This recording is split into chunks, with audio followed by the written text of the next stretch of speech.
This episode of I Am Salt Lake Podcast is proudly sponsored by Jed's Barbershop. With 3 locations, you have no reason to not always look your best. Go get a haircut, a beard trim, or even a straight razor shave. Jed's Barbershop is open 7 days a week, Monday through Friday, 9 a.m. to 9 p.m., Saturday, 9 to 7, and Sunday, 12 to 5. Their newest location is located at 167 East, 900 South, right next to Randy's Records. They also have a location downtown at 212 South, 700 East, and up in Sugar House at 2153 East, 2100 South. No appointment is necessary. Just show up, get yourself a haircut. Maybe you have a last-minute date or a job interview.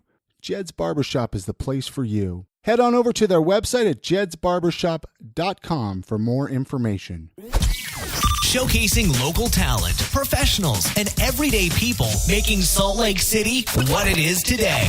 It's time for another episode of the I Am Salt Lake Podcast.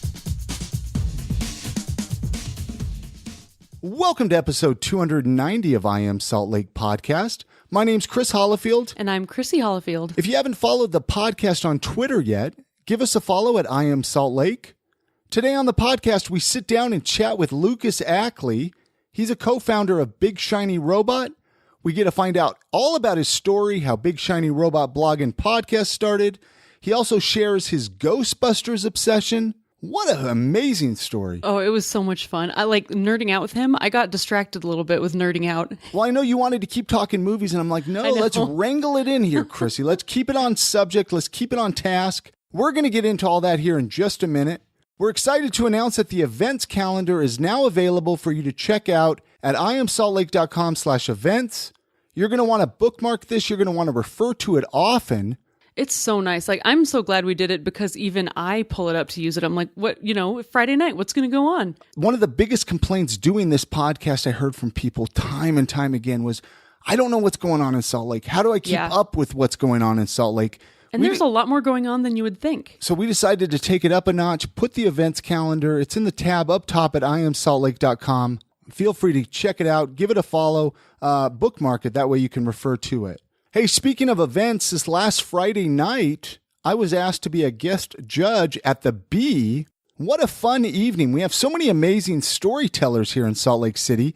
If you haven't been to one of the Bee events in the past, might I suggest you check it out. The next one or the next one. I mean, tickets sell out really fast, though, and I could see why. It's worth it. It was such a great evening. It's really fun to watch all the storytellers. So if you're unfamiliar with the Bee, imagine if you're familiar with things like The Moth or Risk. It's stories. They get up. There's about 10 different people. They share stories. They're about 5 minutes long, and oh my gosh, I mean, it's an amazing experience. We'll put the link for that up with the show notes with it because I can't recommend it enough for you to go check it out. Hey, from time to time, we run into those events that we need a photographer, whether it's a family get-together, if you need some headshots, or if you're like us, we were looking for a wedding photographer. We want to invite you to check out the photography of local photographer Amanda DeWolf. She's the one who took all of our wedding pictures, and I couldn't be more happy with how they came out. They are amazing. You've heard us talk about them.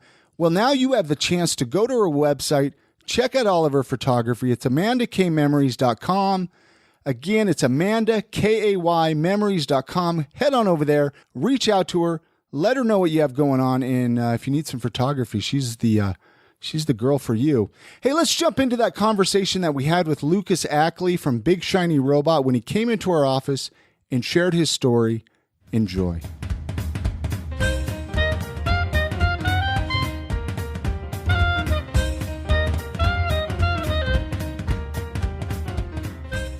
I always like to kind of even go back a little bit to kind of find out where our guest grew up. Are you a Utah native? Did you grow up here in Salt Lake? Where's home for you? Yeah, no, I grew up here in Utah, out in West Jordan, actually. So the suburbs. Lived here your whole life? Mm-hmm. Yep. Ever moved away? Nope, never moved away. You ever get that itch to move away? No. I mean, not until this last year, my girlfriend and I went to Seattle, and being there, it was like, oh man, if I was going to move somewhere, it'd be Seattle. What is it about Seattle that you were digging on? The culture and honestly the humidity. Like, it's so dry here, which I didn't realize was a big thing until I was gone and went to Seattle for the day. or not the day, but the week. But when I first got there, that really hit home. Yeah, once you experience the humidity, you're like, oh man. Yeah, and my beard. I can breathe so through my nice. nose. And my beard gets nice and soft. Yeah. And it gets really nice and curly. You don't have to use as much lotion. Yeah. There's a lot of good stuff. Yeah. So what kind of kid, growing up, like, I mean, were you a good kid, a bad kid, or you're not going to admit it because we're recording right now? I was probably embarrassingly a good kid. I wouldn't say I was a straight A student or anything, but I just tried to kind of stay under the radar. You followed the rules. Yeah, followed the rules, Yeah. did the stuff I wanted to do when I was at home, but nothing too crazy. I didn't get too crazy probably till high school, and even then, nothing too over the top. Were you kind of one of those kids? Were you kind of? I guess that's kind of a weird way to start it. But have you always been into comic books then, growing up? When I was younger, I was pretty big into like the Batman animated series and Spider-Man, like the cartoons and Ninja Turtles, Ghostbusters, those kinds of things. X-Men, Yes. was fun. But So it's always been a part of your childhood then? yeah, I mean, I didn't grow up, this is going to sound weird, but I didn't grow up religious in any way. My mom was she grew up LDS, and my dad grew up, he's from Minnesota, Catholic, and both of them decided, we're not going to raise you in any denomination, just we'll see what you want to do. And so growing up for me, some of the superhero stuff ended up being kind of those morality things to a certain extent, especially Spider-Man. That's like my favorite church ever. Let's just make a church of Marvel. And it's always and evolving DC. too. Like the way I look at the characters now versus how I used to look at them when I was a kid is completely different. Yeah, with life experience, you kind of gain more insight. Yeah, totally. Like Peter Parker, while it's the great power and great responsibility and the idea that if you can do something, you should do something. Peter is... I'm trying to grow and learn things now. Peter has very poor boundaries, and I think in a lot of cases he mistakes responsibility and guilt and shame and mixes those two up a lot. Yeah, which puts him that's in a why I bad kind of spot. got a kick out. Oh man, I want to talk about the new movie with you so bad right now. We but could talk about we it, probably but- have listeners who haven't seen it. Yeah, we don't want to give any spoilers. Maybe I'm so- afterwards. There you go. Okay, maybe afterwards. I'm happy Let's to talk hang about out it. and So drink. I'm curious. You didn't grow up Mormon. I mean, the dominant religion here in Utah. What brought your parents to Utah? Do you even know? I mean, something Yeah. had to bring them here. Or... So my mom was from here. She grew up here. Her dad was from Key West, Florida. Okay. And his dad was from Cuba. So I'm actually Cuban descent, even though I'm like the see whitest it. guy on the planet. No, I could see a little Cuban in you, you know? Well, thank you. And then my dad, he grew up in Minnesota and did not enjoy the Catholic life and that Sure. life. Where in Minnesota? St. Paul, or I think Paul. St. Augusta, Okay. technically, but I have relatives We're all all over. of us have a parent from Minnesota. Yeah. Really? Yeah. that's Isn't that pretty interesting? That's where my mom grew up. That's where my dad grew up. Her dad grew up. Where did they grow up in Minnesota? Cambridge. I don't know what part that is. I don't know. Yeah, I know it's Cambridge. Mine was. It's a little town called Chicago. Okay. Which is by Morris. More people know where Morris is. Still really small, kind of near the Dakota. I think it's up near North Dakota, if I'm not mistaken. Okay. I've never really been up that far north. Yeah, it's more I mean, I went to Duluth, farmlands. but Sure. it was to go to Duluth. Sure. That's cool, though, man. Minnesota. Yeah. So my dad, as I understand it, when he turned 18, he sold his car, flew to Arizona to go to school. And when he finished school, there was a job in Utah. So he Why moved up here not? for a job. And You've been here Met ever my mom. since, and you love it, right? I mean, it's got its. We can get into that later. We'll get into whatever you wanna how do. much you. I want to jump right into because I think we have a lot to talk about. When you reached out to me and to talk to me about what you had going on here in Salt Lake, obviously I knew who you were from a distance. I mean, it's Small Lake City, right? sure. But you mentioned how you and Brian Young kind of co-founded Big Shiny Robot. Right, Which right. I thought, hey, that's pretty cool, right? In my opinion, Big Shiny Robot's a pretty big deal here in Salt Lake City. I don't know. You get your name That's out. flattering. Thank you. 10 years ago. How long have you known Brian then? Just past that, probably like 10 years and a month or two. We started it pretty early on in our friendship, actually. So what's the story with Big Shiny Robot? Is that kind of when your friendship started? Were you friends prior to that? Or do you remember? So, That's quite a ways ago. It is. I don't know if you're familiar with Derek Hunter. He used to be a Salt Lake guy. The name rings a bell, yes. So he was friends with Brian. Derek works, he did comic book stuff growing up. I actually met him when I worked at Night Flight Comics. So he currently lives in Los Angeles and works for Disney. Okay. He's animation. He's a pretty cool dude. Sure. So anyhow, him and I were friends, and he said, my friend Brian Young and Elias Pate need a website for this documentary they're doing, Killer at Large, which is, I think, still on Netflix if anybody wants to check it out. It's kind of similar to Super Size Me, but a lot better. So props to Brian on that guy. But so I went in to do this website for them, and Brian and I kind of hit it off because we had very similar interests. And during the days while I was at work, we would instant message back and forth about the project, but then inevitably we'd talk about nerd stuff, and he'd send me news articles, or I'd send him news articles. And then I got to know Elias better, and we were joking around that we kept sharing all these things to each other. It'd be nice if we just had like a hub. And at that time, I was learning web development. Before that, I was a graphic designer. So I had this domain I'd been sitting on forever, just big shiny robot that I'd bought for something else. I said, how about I just use that domain? We put a WordPress, we all have logins, and start doing kind of like a news thing. And he was all about it because he wanted to get into the journalism stuff. Who was Brian? Brian was. Yeah. So that was kind of the start of, his writing career to a degree, too. He'd been doing a lot of short stories, but I could be wrong. He could totally correct me. I think this is when he was first dabbling into journalism kind of news stuff. And I'll have to go back. I mean, and I'll put the link up. Brian Young was on an older episode of I Am Salt Lake.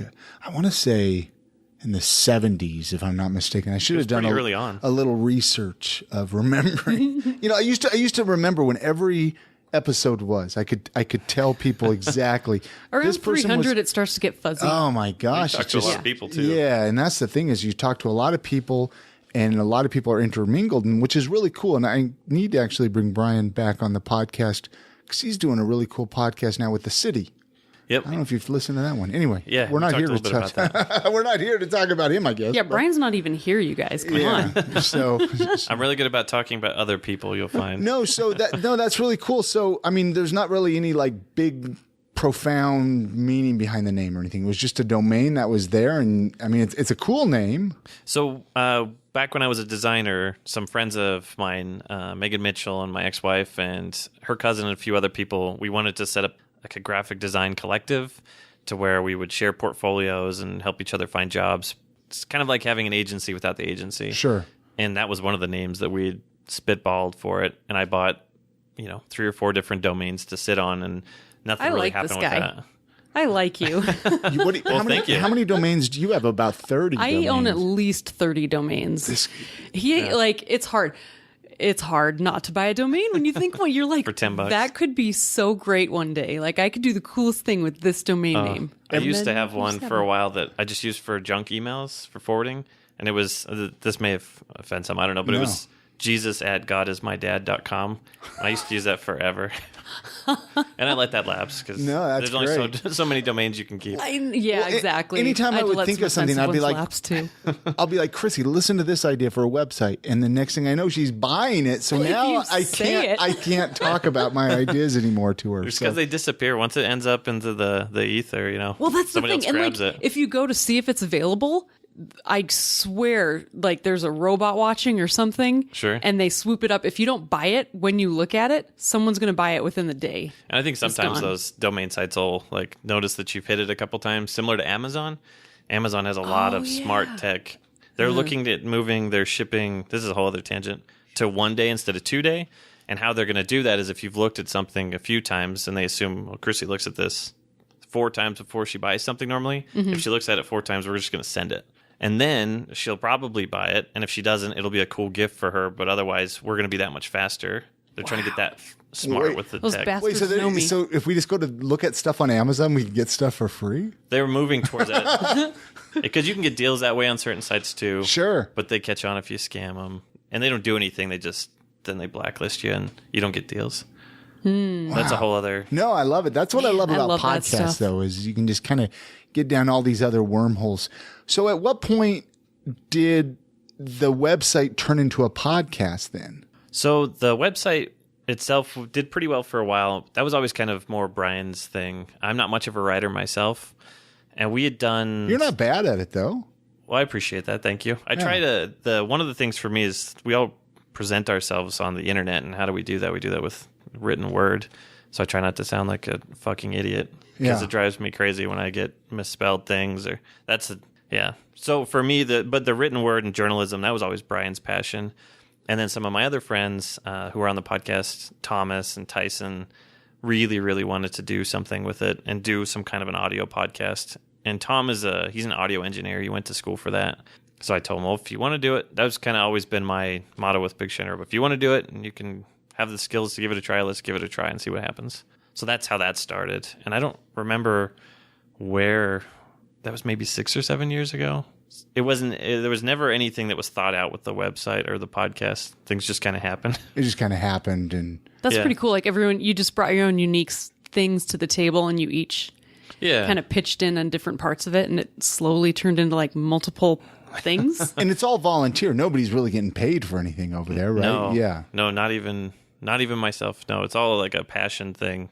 Need to get some sponsors or something on there. Well, and I would love to plug the Bohemian. They've been our sponsor for 4 or 5 years. They help us do our nerd swap meet, and they give us is swag that and stuff. The brewery over there off of 7200? Yeah. Is that Joe over I love there? that place. It's super good. Andy and Will are the two guys I deal with. Okay, and then Brian's the brew master, I think. Those guys are awesome. Anytime I go over there, it's like Willy Wonka's chocolate factory. They give me a mug, and we go in the back, and we're supposed to talk about events, and I just am drinking all the beers in the back. I want to go. Coolest. Do they give brewery tours over there? They do. We need to go over there and do it and do like a Facebook Live of it or something like that for all the I Am Salt Lake listeners. That would be. I'll get you hooked up with Andy. They're good people. Maybe bring them even on an episode of the podcast. So and talk to Brian, the brewmaster. They're really cool guys. They're some of my favorite people.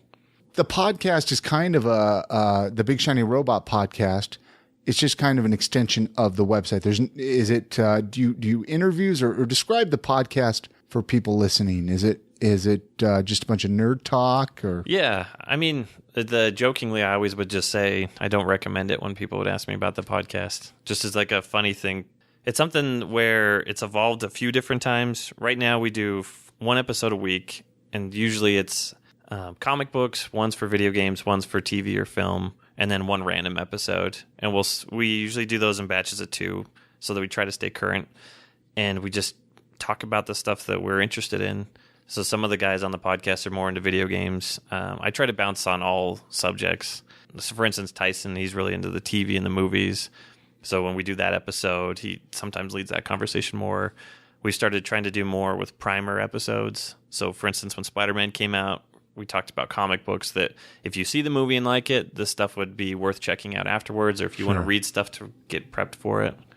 And you put a lot of research into it. I mean, we were talking about that even prior to recording this episode. You put a lot of time and research, and a lot of people don't realize that about podcasts is all the time you put in prior. And then you're informing other people, so you have to like filter through information and find the good stuff and then bring it to people. Yeah, and it's easier when it is your passion because it's, let's talk about Spider-Man. Oh, shit. Yeah, there's these 3 stories I want to talk about. Yeah. For me, the thing I've been trying to do more recently is thinking up questions to keep the conversation interesting, to say, this is the kind of stuff I want us to talk about. Because it's so easy when you get 5 guys in a room drinking to go off on the weirdest tangents. So do you generally guide the whole conversation? I've started to moderate more.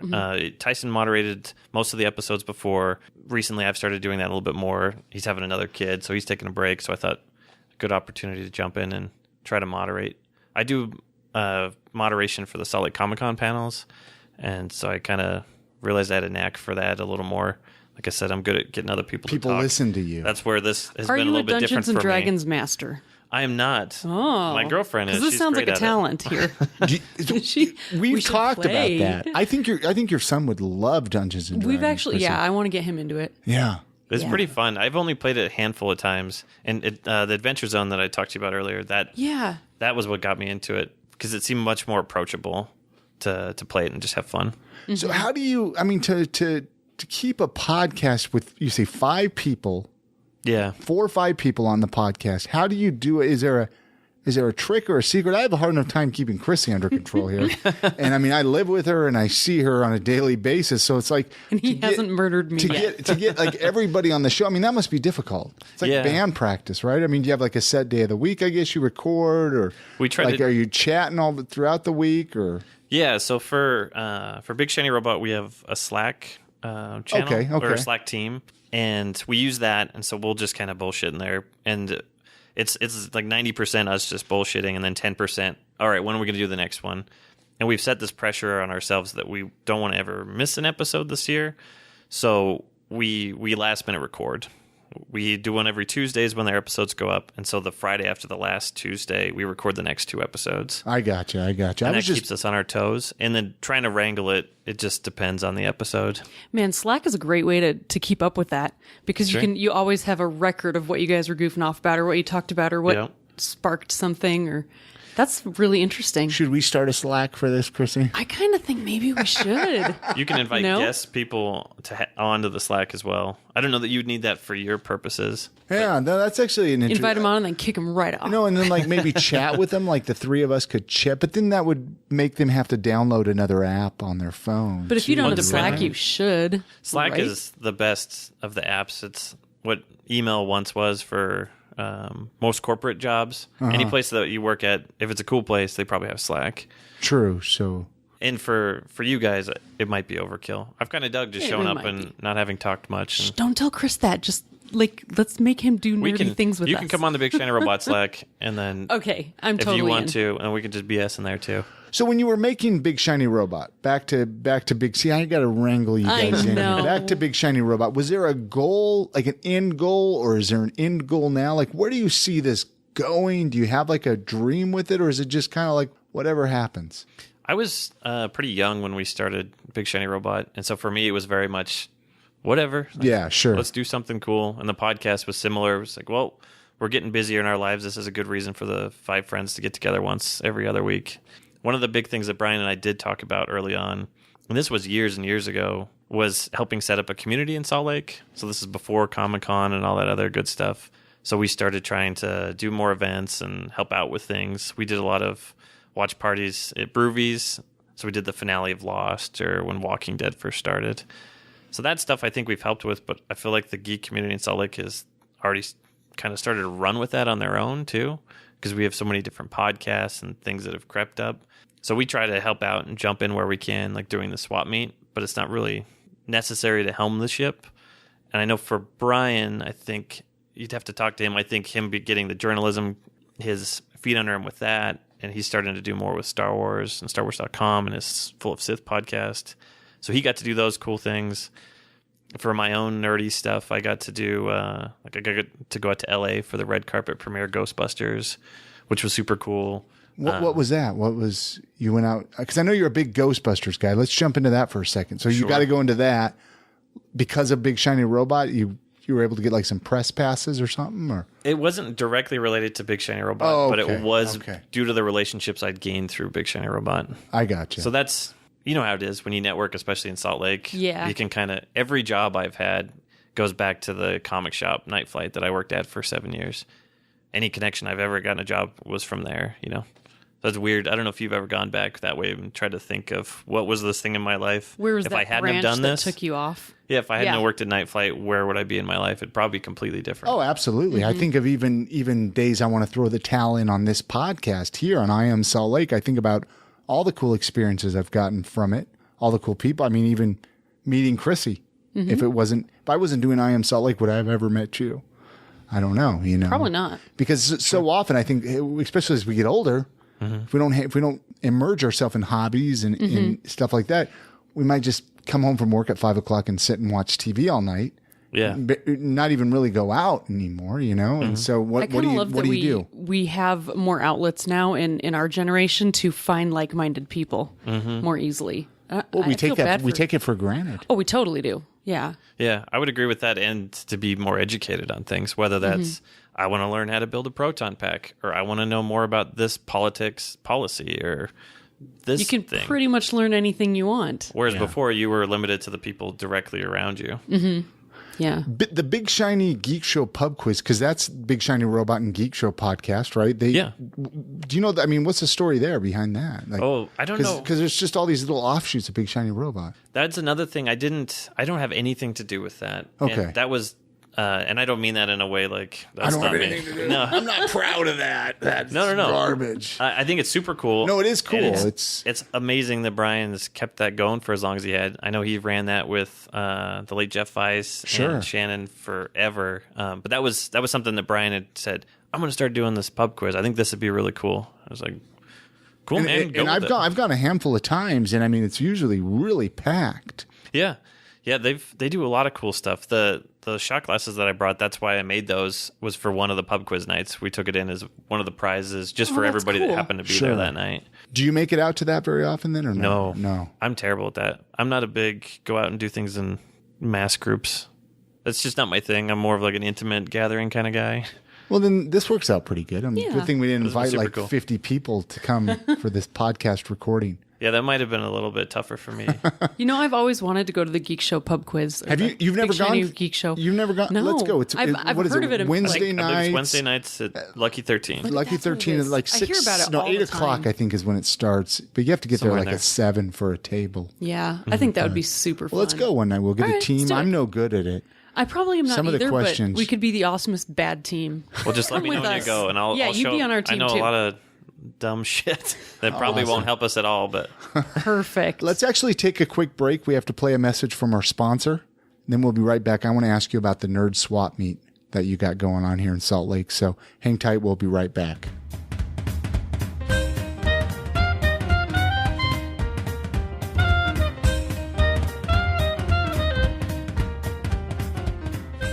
This episode of I Am Salt Lake Podcast is proudly sponsored by Jed's Barbershop.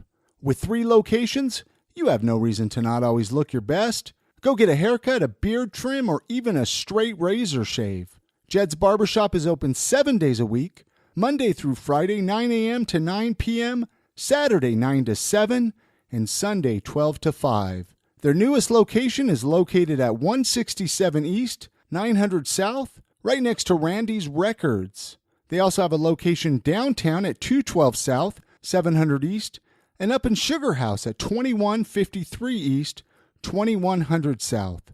No appointment is necessary. Just show up, get yourself a haircut. Maybe you have a last-minute date or a job interview.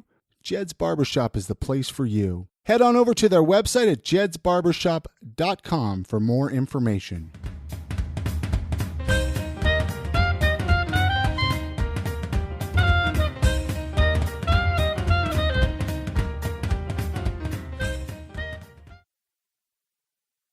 So I want to talk about the Nerd Swap Meet. That's what you call it, right? Mm-hmm. The first one you did, that was at Club 50 West, if I'm not mistaken, right? No, it was at the Bohemian. At the Bohemian. Yep. You did one at 50 West, though? Yes, sir. Okay, so talk about the first one you did.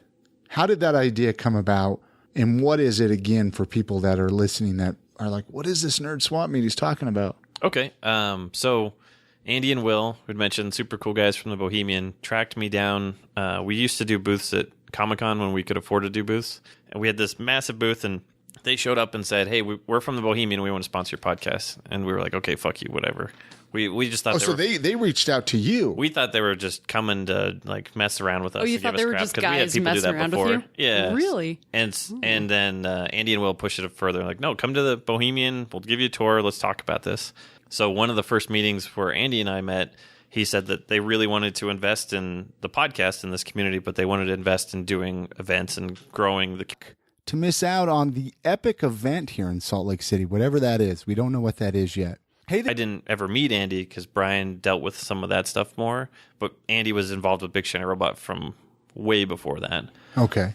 So that's where the Bohemian came in. So one of the first meetings where Andy and I were talking, he said, we'd love to do an event. What's something we can do? And somewhat selfishly, I thought, well, I've got so much shit in my storage of just random stuff. And for me, I'll collect Hot Toys and some of these more expensive figures that you'll buy for $200 or $300 and flip for double. But then you have tons of stuff that's not worth $30. And to take the time to put that on eBay and pay with shipping and all that nonsense, it just sits there in your garage. So I thought if I can do some kind of an event where I just sell this crap and we do a swap meet maybe that's just this stuff, you know, comic books, old action figures, and it's stuff that I've been storing for years that I may not want, but you might think is super cool. So it ends up being an opportunity for me to get rid of some stuff and other people to find treasures at a deal. I didn't think it would take off or anybody outside of myself would care.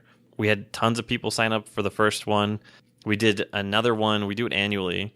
And then that one had caught on even quicker, and we sold out on vendors. Then we did the one at Club 50 West, way back with Jonathan when he was running the show there. Yeah.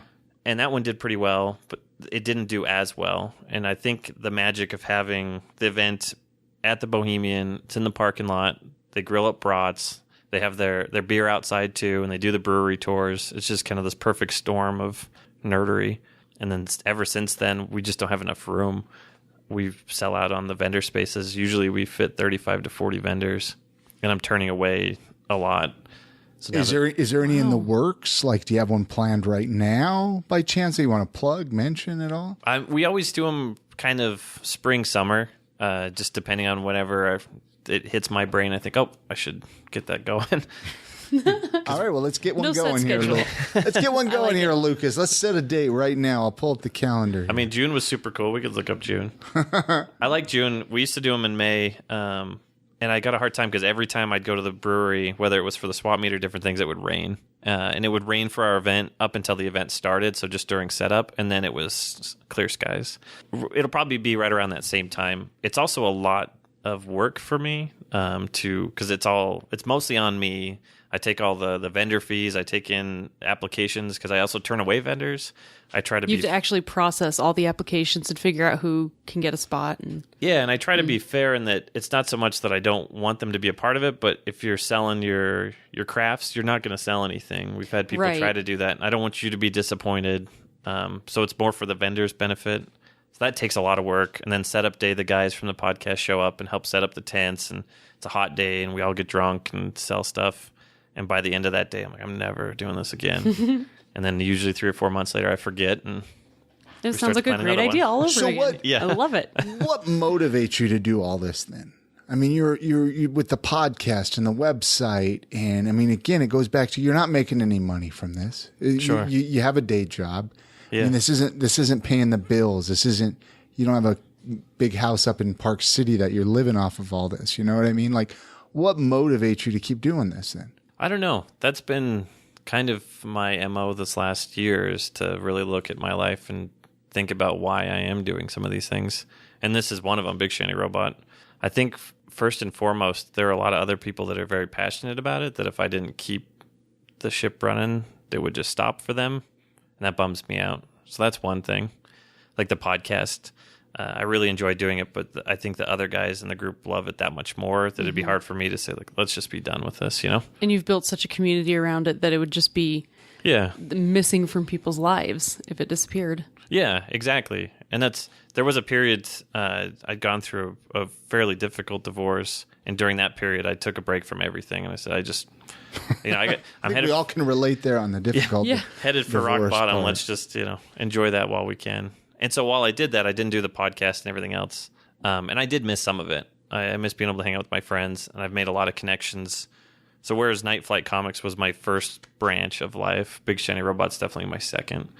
See, I don't want to trim that off quite yet. I found doing a podcast and stuff like this through my divorce. Really? Was what kind of kept me going. That's actually how I got started on podcasts. Yeah. Was my divorce. You know what I mean? I needed I needed an outlet. Otherwise, I would just wallow in my apartment in misery.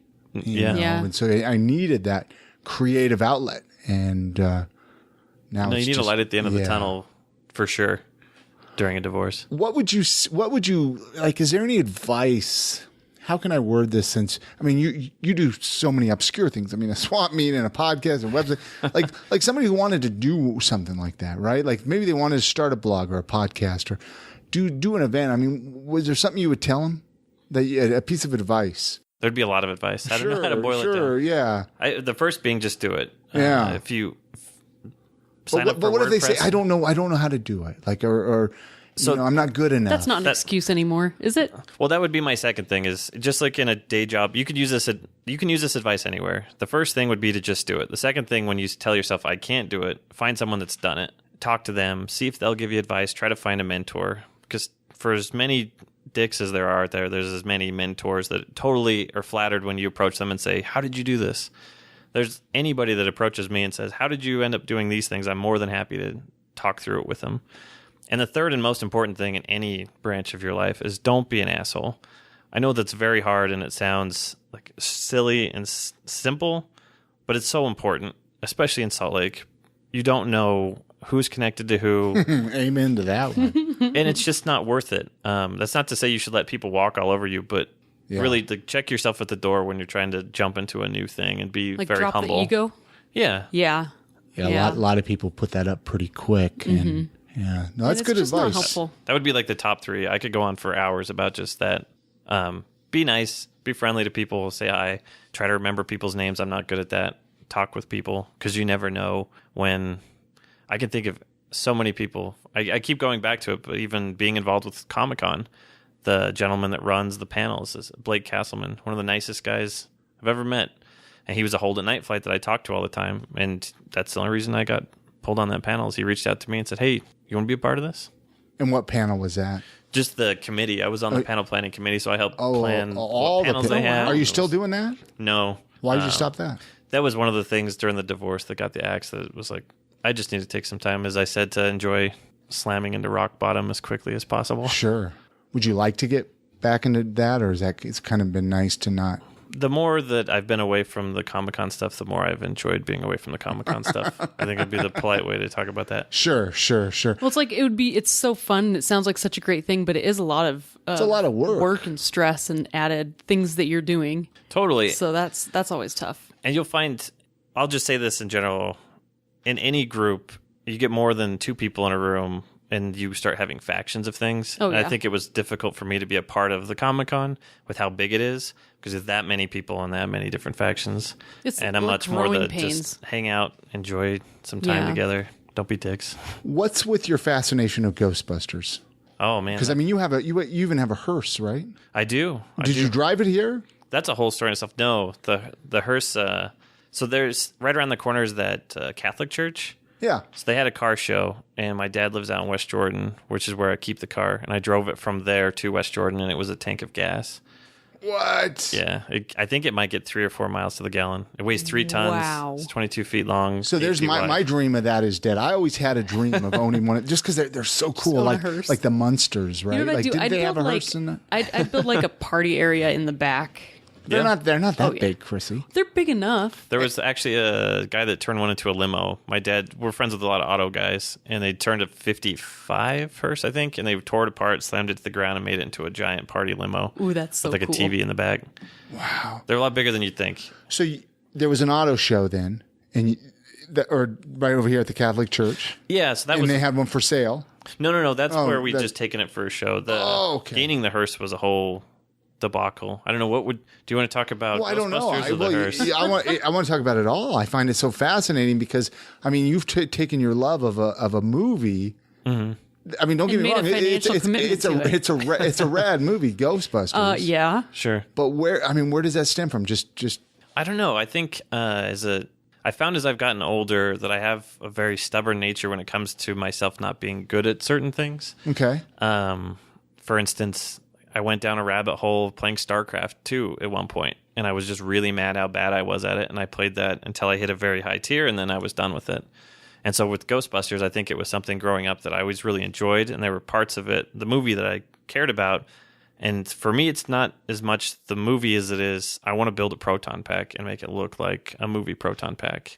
Or I want to build a ghost trap and have it fog and, light up. And have you built trying to these figure things? that stuff out. Yeah. And that's what the ghost trap is in here that I brought. So you brought a ghost trap with you? Well, I have a hard time not coming prepared. Coming to this podcast, not having anything. And I mean, how can we?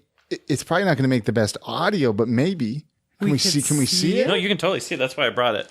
Okay. But let's pull it out here. Let's. I can edit this up, tighten it up if we need to. So he's got if you want, you can take pictures or whatever. Yeah, we could take. Oh my gosh! So for people listening at home, Lucas is now opening. It looked like a little black toolbox, but he is bringing. Wow! I'll take some pictures of this and put it up.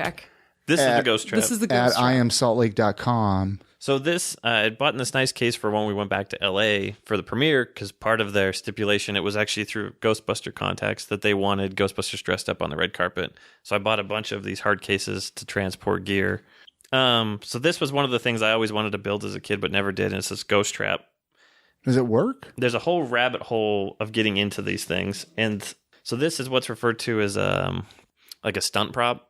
So it doesn't function. And then you have stunt props or hero props. And a hero prop is the ones for the tight close-ups that function and do things and have all the bells and whistles. So this guy kind of did a mixture of the two. There's a gentleman named Throwing Chicken is his handle.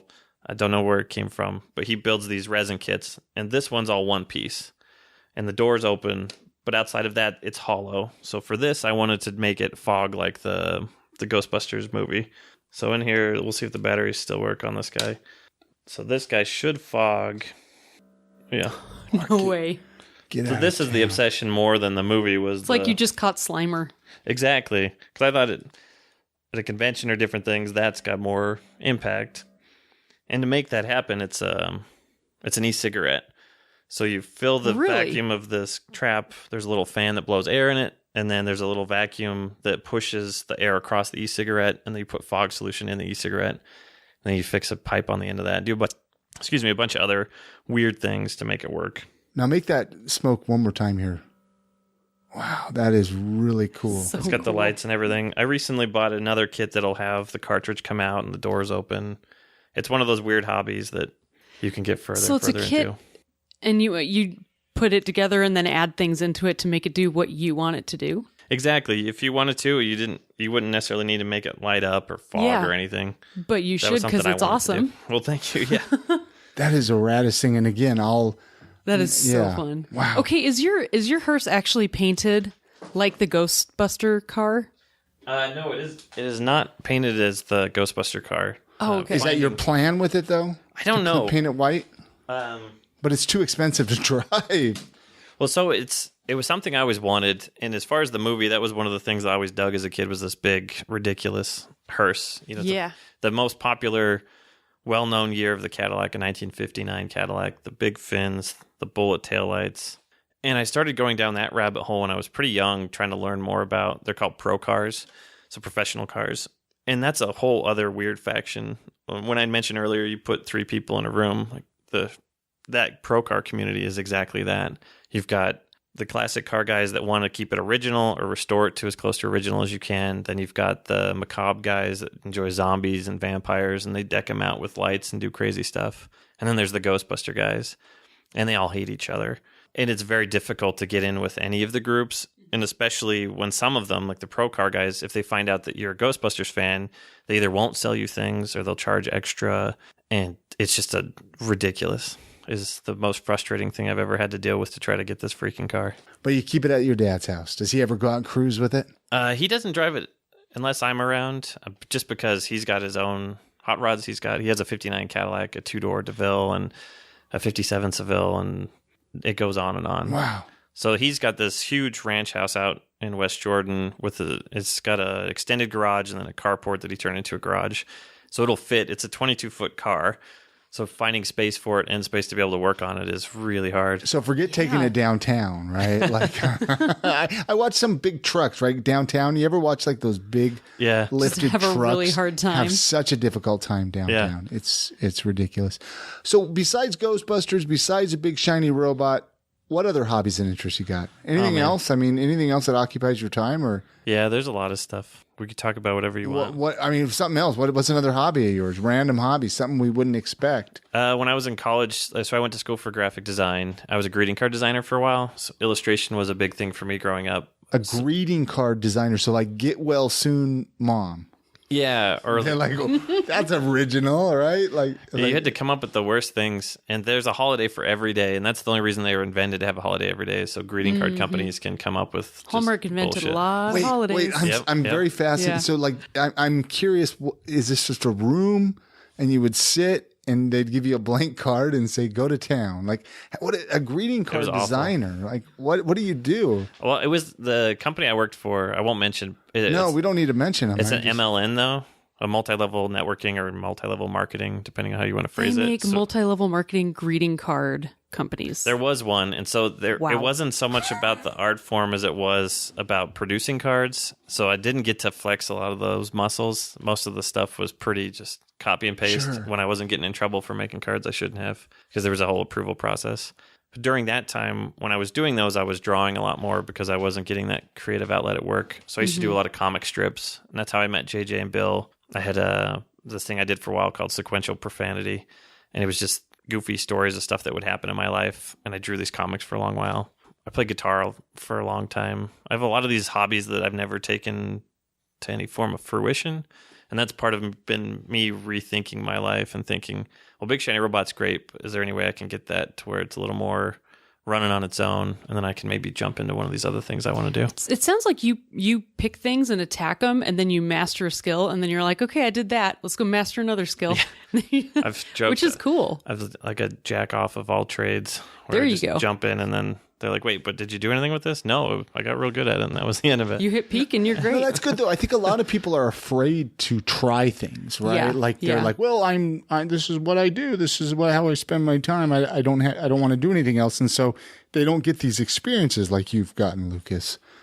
So I mean, that's cool. Thanks. What was most memorable concert or sporting event? Do you go to many concerts or sporting events or neither? Neither. I mean, I've gone to concerts. I could answer that. Sporting events, not so much. Well, that I throw that. I couldn't answer a sporting event either. Yeah. But I've been to like jazz games and they're fun, but I couldn't that's say better there's than one me. that's like, I've never even been to a jazz game, and here I do a Salt Lake City podcast. you Right? should give it a go. Especially when they're in the playoffs, it can be pretty fun.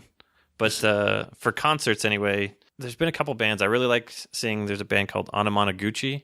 They're a chiptunes band. Okay. If you're familiar with that, they'll hack a Nintendo or a Game Boy and use those sound effects in a band. Scott Pilgrim used a lot of that stuff. Anamanaguchi is probably the most successful of the bands. So seeing them was cool. But Metallica was probably the biggest, most favorite concert that I'd ever gone to. Where'd you see them at? Here in Salt Lake. They came through when I was... No, I know, but where? Like, do you Which remember the venue? Oh, I think it was at the Delta Center. It was definitely Arena Rock. Okay, because I was just wondering. Years ago, I saw them out when it was. I don't know. Is it Wolf Mountain still out there? Is that they used to do concerts outside at the ski resort? It was Metallica, Suicidal Tendencies, and Alice in Chains. Oh wow! And I mean, this was years ago, back in the '90s. Sure. And I mean, we'll talk about one of the most amazing concerts that would be that awesome. And I was just wondering for some odd. I don't know what age you are, but I thought, I think I'm a hair younger than you. Are you saying I'm old? No, I think I'm a hair younger. No, if I thought you were old, I'd say like, man. Okay. Quite a bit younger ancient. than you. I'll be 40 the end of the year, so I don't know where you fall. I would have thought mid-30s. Oh, well, thank you. Of course. Thank you. Well, I always like to ask this question. How old do you think I am? Well, now that you said a hair younger than thinking I was mid-30s, I'm going to guess 32. Yep, good guess. Yep, I'm 32. You're 32? Yeah, there you go. On. There you go. Metallica was... Yeah, no. If you ever get a chance to see them, they're amazing. Were a heck of a show. I would love to see them live. Heck of a show. If you could go back to your first day of high school and give yourself a piece of advice, what would you tell yourself? Just chill out. It's going to be all right. You'll find your way. Stop trying to get to the end, the finish line. Just enjoy the journey. Who would you most like to be stuck in an elevator with? Living or dead? Either one. Living, probably Bill Murray. Dead, probably Johnny Cash. So Bill Murray, here's one for you. Sure. You're a pretty big Bill Murray fan. Yeah, I mean, who isn't? Well, okay, have you met him at Duffy's? Have you seen people that have met him at Duffy's? Like pictures. I know pictures of people that have met Bill Murray at Duffy's, the bar right downtown. I've had all these near miss happenings with Bill Murray. Oh, my best friend, or one of my best friends from high school, she worked at Harmon's, and Bill Murray ended up in there at some point. She got here in Salt Lake. Here in Salt Lake, and then because he used to own the Trappers, sure, yeah. So he comes through town pretty often. I'm sure you know that. Yeah.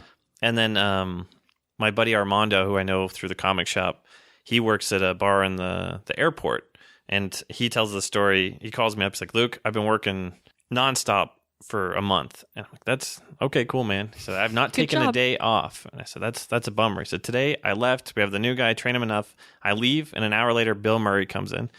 He said, if I was there, I would have called you and talked to you on the phone. I'm like, why the fuck are you telling me this? So I have plenty of near misses with him, but I didn't know what's this place he shows up? Well, there's a bar, Duffy's, which is not far from the B Stadium, which again, it used to be the Trappers. And it's people have shown me pictures where they've met him at Duffy's because he would go in there to get a drink, get a beer or something.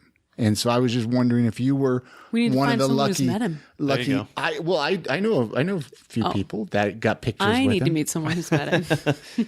I'm sure it would be very, very interesting and probably very, very disappointing all at the same time. What would you ask? If you had an opportunity to ask Bill Murray one question? Do you know what you would ask him? Oh, I don't know. I feel like if I was ever, and maybe being in an elevator would be bad, but it seems like Bill Murray. I don't know that I would want to interact or talk with him outside of like introducing myself as be a fly on the wall for whatever's happening. The stories you hear about that guy out in public, he showed up at some bar at a college. So there's a bar in this little college town. And he shows up with the Wu-Tang Clan and goes behind the bar, doesn't say anything to anybody. And the bartender, of course, like, well, it's Bill Murray. Yeah. I'm not going to stop him. And so he starts filling drink orders for anybody that asks for a drink. But anybody that orders a drink, he just serves them a shot of tequila. And I would just want to kind of be there to see whatever weird stuff was going to happen. I always wonder if you really would you really want to meet an idol? Because like you said, it would be disappointing. They might ruin that perception that you have of them. Like, do we enjoy living in this false reality of what that person is like? Yeah, I don't think it's a good idea I have a hard time with that. I've met a few. I met Ernie Hudson, super cool guy. Ernie Hudson is Winston from the Ghostbusters, for those not as dedicated or nerdy as I am about Ghostbusters. He was super cool. Oh, Paul Robertson, I think is his name. Some of the voice actors are always super cool to meet them from the cartoons. But a lot of the other celebrities I've had to interact with, I just thought, like, why did I do this? Why did I ruin this fantasy? Let's actually shift gears a little bit. Sure. Some Salt Lake City related questions. If somebody was visiting Salt Lake City for a weekend, what would you tell them to do or check out?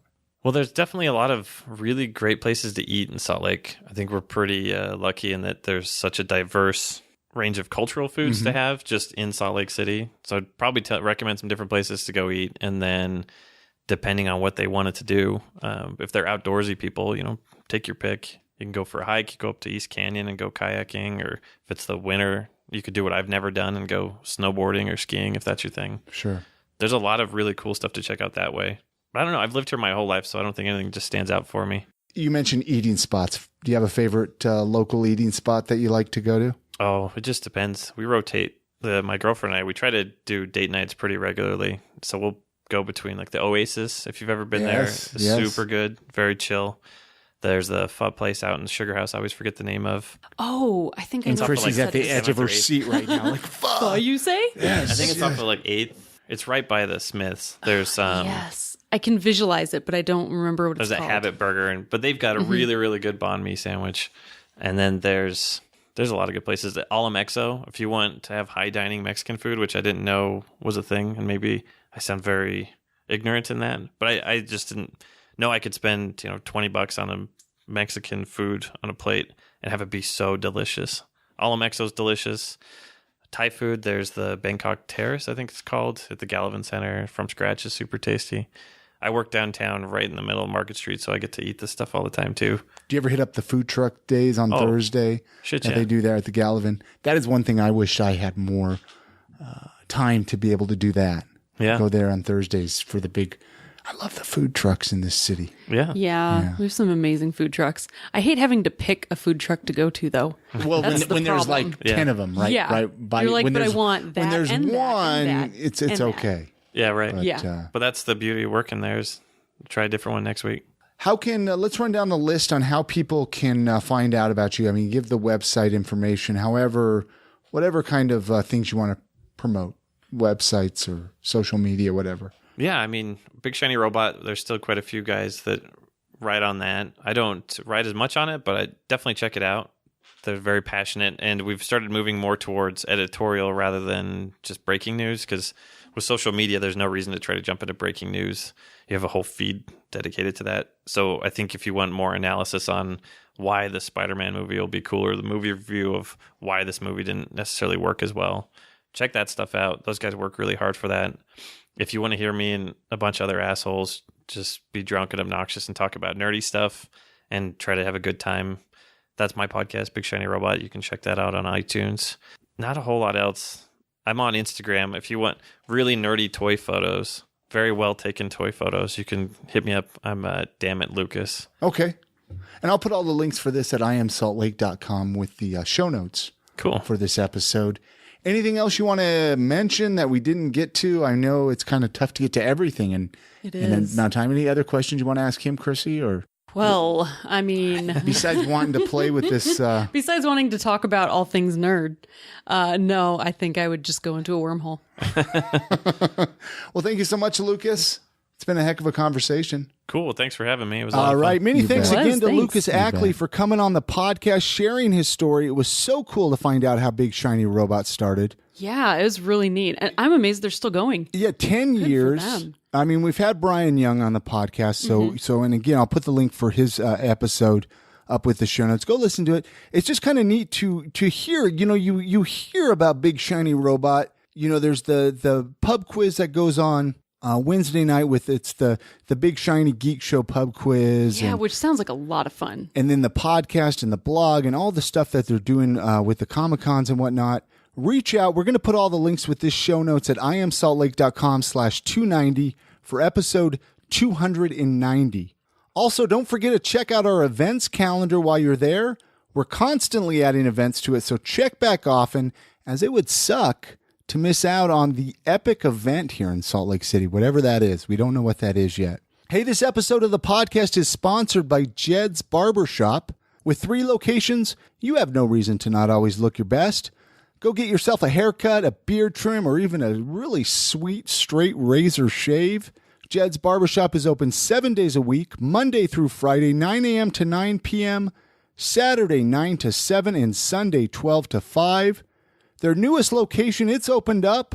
It's at 167 East, 900 South. It's right next to Randy's Records. They also have a location right downtown at 212 South, 700 East, and up in Sugar House, 2153 East, 2100 South.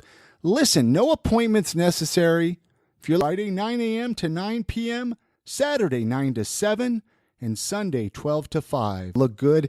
So head on into Jed's, and their website, jedsbarbershop.com, is where you can find out more information regarding that. Hey, that's going to do it for this episode. Don't forget to go leave us an iTunes review if you haven't yet. This helps boost our ratings and helps move the podcast to number 1 in the iTunes charts. Recently, we've been getting in the top 100 in places and travel section right there in iTunes.